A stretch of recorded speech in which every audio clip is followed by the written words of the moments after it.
Now that we've gone to graphing and all we've done so far is just name the ordered pairs. Now we're actually going to graph the points. So we first name them and now we're going to graph them.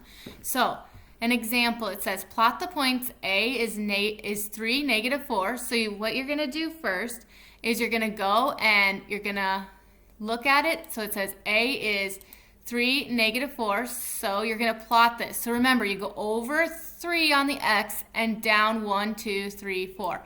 So I would end up right here, and I would label it A because it tells you that's what it is. So remember, it determines where it's at on the x and the y axis. So basically what I just did is I started at the origin, and I moved 3 units right, and then I moved 4 units down. You do not want to actually draw it, you just want to plot that one point. But that's basically what I did.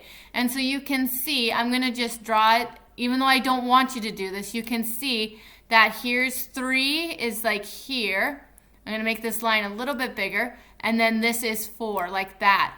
But you don't want to actually draw out those lines because when you get to a larger graph, it's going to get really confusing. So this is the point 3, negative 4. And you need another thing that is very important in naming points. And I'm going to emphasize this because when you get to upper level algebra, or if you do naming points for me, I will count it wrong unless you put the parenthesis, x value, comma, y value, comma. It has to be with the parentheses like this, x, comma, y.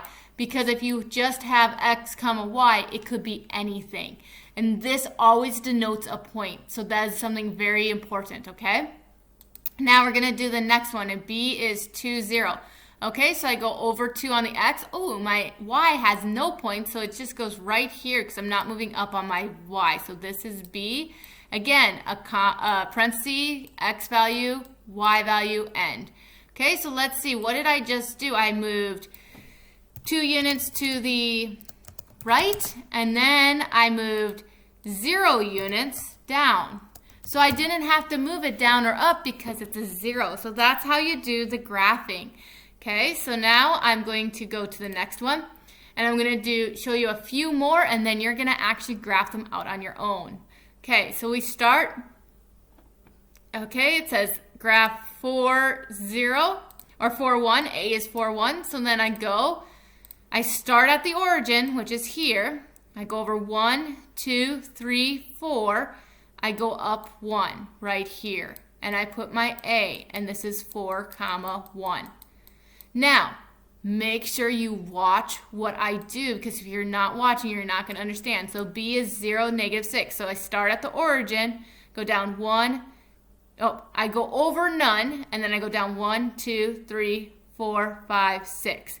So I end up here on the y-axis, and this is 0, negative 6. The y-axis is something you're going to actually use a lot in mathematics. Okay, the next one I'm going to do in blue.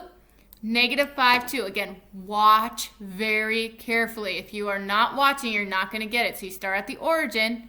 Your x value says negative 5, so you go over 1, 2, 3, 4, 5, and then it says negative 2, 1, 2.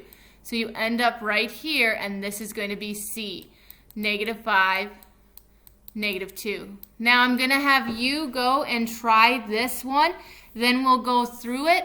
And then when we're done with that, we have some more practice with naming and graphing, and then that's the rest of our day. So here you go.